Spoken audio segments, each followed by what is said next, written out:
بسم اللہ الرحمن الرحیم۔ السلام علیکم ورحمۃ اللہ وبرکاتہ۔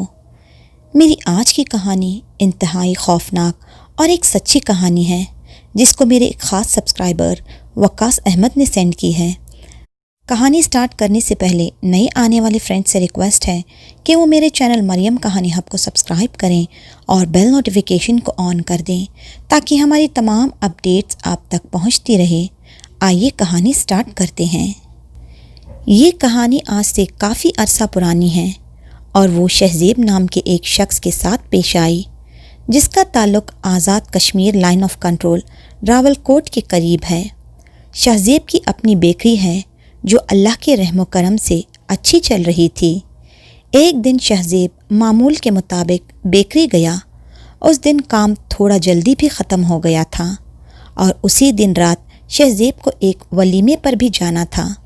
شہزیب نے اپنی ایک دوست کو کال کی اور بیکری پر 9 بجے تک بیٹھنے کا کہہ کر تقریباً 7 بجے دکان کی چابی دوست کے حوالے کر کے نکل گیا۔ جب گھر پہنچا تو دیکھا گھر والے ولیمے پر پہلے سے ہی جا چکے تھے۔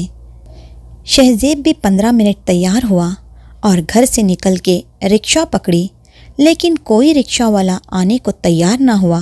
پھر شہزیب سوچنے لگا اگر میں رکشہ کا انتظار کرتا رہا تو دیری ہو جائے گی، اور اس طرح وہ پیدل چلنے لگا۔ جوں کہ راستہ پیدل چلنا تھا تو اس نے شارٹ کٹ والا راستہ پکڑا اور چلتا رہا۔ چلتے چلتے اس کے سامنے ایک نالا آیا جس کو وہ کراس کر کے آگے جانا تھا۔ سردی کے دن تھے، اس لیے 9:30 بجے ہی رات بھی گہری لگ رہی تھی۔ انتظار یہ تھا کہ کسی نہ کسی طرح سے ولیمے پر پہنچ جاؤں اور گرم گرم لذیذ کھانے کا لطف اٹھا سکوں۔ وہ شادی والے ہال کا راستہ بالکل ایسا تھا جیسے مکمل سناٹا، اندھیری رات اور تپتی ٹھنڈ کے ماحول میں وہ اکیلا جا رہا تھا اور سامنے نالا آ گیا۔ شہزیب نالے کو کراس کر کے جا ہی رہا تھا کہ اس کو ایک ہلکی سی آواز سنائی دی۔ جب اس نے پیچھے پلٹ کر دیکھا تو وہاں کوئی نہ تھا۔ پھر اس نے اپنے دل کا گمان سمجھتے ہوئے آگے بڑھا تو پھر سے آواز آئی، لیکن اس بار وہ آواز بہت تیز سے آئی جسے سن کر شہزیب کے پسینے چھوٹ گئے۔ وہ آواز ایسی بج رہی تھی جیسے کسی عورت کے پائل کی ہو۔ اسے تعجب اور حیرانی ہوئی کہ اس وقت اس اندھیری اور سنسان علاقے میں اتنی رات گئے آخر کون ہو سکتا ہے۔ پھر شہزیب تھوڑا آگے گیا تو وہاں اس نے ایک بڑا سا کنواں دکھائی دیا۔ کنویں پر ایک خاتون کھڑی تھی جس کے پیر میں پائل تھی اور اس نے لال رنگ کا سرخ لباس پہنا ہوا تھا۔ اس کا چہرہ نظر نہیں آ رہا تھا کیونکہ اس نے اپنی آدھے چہرے پر لال رنگ کے دوپٹے سے ڈھانک لیا تھا۔ شہزیب کو راستہ معلوم کرنے میں مشکل ہو رہی تھی کیونکہ وہاں سے دائیں اور بائیں کی طرف 2 راستے جا رہے تھے۔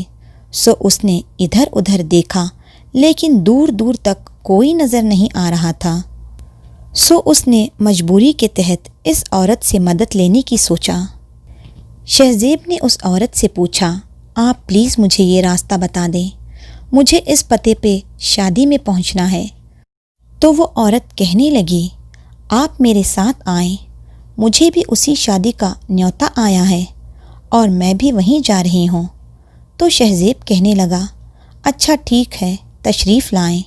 شہزیب کو تعجب سا ہوا کہ اکیلی عورت، کوئی مرد یا بچہ یا کوئی ساتھی سہیلی بھی اس عورت کے ساتھ نہیں ہے، اور اتنی رات کو گاؤں کی عورتیں کبھی بھی اکیلی کہیں نہیں جاتی ہیں۔ شہزیب اس کے تھوڑا آگے چلتا رہا اور وہ عورت شہزیب کے پیچھے پیچھے آتی رہی۔ اس کے پیروں کی پائل کی آواز مسلسل آتی ہی جا رہی تھی۔ وہ پیروں کی بجتی پائل کی آواز اس قدر مدہوش کر جانے والی تھی کہ کوئی بھی آدمی اس آواز کو سن کر کھو سا جائے گا۔ پھر شہزیب نے پوچھا، آپ جس شادی میں جا رہی ہیں وہ کیا آپ کے رشتہ دار ہیں یا جان پہچان والے ہیں؟ اس بات کو سن کر وہ عورت بولی، میں اگر آپ کو جواب دوں گی تو آپ کبھی بھی میری بات پر یقین نہیں کریں گے۔ شہزیب کو اس بات پر تعجب ہوا کہ آخر کس بات پر میں یقین نہیں کر سکوں گا۔ خیر اس نے زیادہ توجہ نہ دیتے ہوئے آگے بڑھا تو اچانک 10 منٹ بعد اسے پھر سے پائل کی آواز تیز سنائی دی اور اس کی سانسیں اس طرح محسوس ہوئی کہ جیسے کوئی جنگلی جانور سانس لے رہا ہو۔ شہزیب نے مڑ کے پیچھے دیکھا۔ اس عورت کا چہرہ بہت خوفناک ہو چکا تھا اور اتنا ڈراؤنا چہرہ اس نے زندگی میں کبھی نہیں دیکھا تھا۔ دیکھتے ہی دیکھتے اس عورت کے ہاتھ اور پیر الٹے ہو چکے تھے، لمبے اور تیز سے ناخن بھی دکھائی دے رہے تھے۔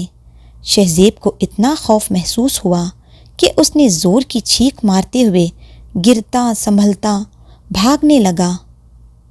پھر کچھ دیر بعد اچانک پائل کی آواز آنی بند ہو گئی۔ جیسے ہی آواز آنی بند ہو گئی شہزیب رک گیا۔ کچھ ہی دوری پر اس نے دیکھا ایک پیڑ تھا۔ اس کی نیچے اور اوپر ہوتی ہوئی سانسوں کو ٹھیک کرنے کے لیے وہ اس پیڑ کی ٹیک لگا کر راحت کی سانس لی کہ چلو مصیبت ٹل گئی ہے۔ لیکن جیسے ہی وہ پیڑ کے نیچے سانس لے ہی رہا تھا کہ اس کے سامنے وہ عورت الٹی ہو کر پیڑ سے لٹکتی ہوئی اس کے سامنے آئی۔ شہزیب کی ڈر کے مارے آواز ہی بند ہو گئی۔ وہ پھر وہاں سے بھاگنے لگا۔ اس کی کوشش یہ تھی کہ اب وہ دوبارہ بالکل پیچھے مڑ کر نہیں دیکھے گا۔ اتنے میں اندھیرے کی وجہ سے راستے کا پتھر نظر نہیں آیا۔ وہ ٹھوکر کھا کر زمین پر گر پڑا تو وہ عورت اس کے ایک پیر کو پکڑ کے کھینچنے لگی۔ شہزیب سمجھ گیا کہ آج شاید اس کا یہاں سے زندہ بچ کے جانا ممکن نہیں ہے۔ یہ اس نے کیسی آفت موڑ لی ہے۔ پھر اچانک اس کے خیال میں آیا اور وہ آیت الکرسی پڑھنا شروع کیا تو وہ پیر کی پکڑ ہلکی پڑی اور شہزیب اپنے پیر کے ہلکے پڑتے ہی وہاں سے بھاگ کھڑا ہوا۔ پھر کسی نہ کسی طریقے سے وہ شادی والے گھر پہنچا، تھکا ہوا، ڈرا ہوا۔ کچھ لڑکے دروازے پر کھڑے تھے۔ انہوں نے دیکھا کہ شہزیب کی حالت کچھ ٹھیک نہیں لگ رہی۔ انہوں نے فوراً کرسی پر اسے بیٹھایا، پانی پلایا۔ جب تھوڑی طبیعت سنبھلی انہوں نے پوچھا کیا ہوا؟ شہزیب نے سارا واقعہ بیان کیا کہ کیسے اسے پائل نما چڑیل نے تنگ کیا۔ اس میں سے ایک بندہ تھا، وہ کہنے لگا بھائی جان، جب ہمارے گاؤں شادی کی تقریب ہوتی ہے تو نالے کے قریب ہمیشہ لوگوں نے پائل نما چڑیل دیکھی ہے، لیکن آپ بڑے خوش نصیب ہو جو بچ گئے، ورنہ کئی لوگ اس پائل نما چڑیل کے چنگل میں پھنس کے مر چکے ہیں اور ان کی لاش صبح اس نالے کے اندر پائی گئی ہے۔ جب آپ گھر واپس جاؤ تو دوبارہ اس راستے کا استعمال نہ کرنا، دوسرا راستہ استعمال کرو، وہ لمبا ہے لیکن اس پر آبادی آس پاس اور خطرہ نہیں ہے۔ اس حادثے کے بعد شہزیب نے پھر کبھی اس راستے کا دوران نہیں کیا۔ کہانی کیسی لگی کمنٹ سیکشن میں ضرور شیئر کریں۔ انشاءاللہ جلد ملتے ہیں ایک نئی ویڈیو کے ساتھ۔ جزاک اللہ خیرن کثیرا۔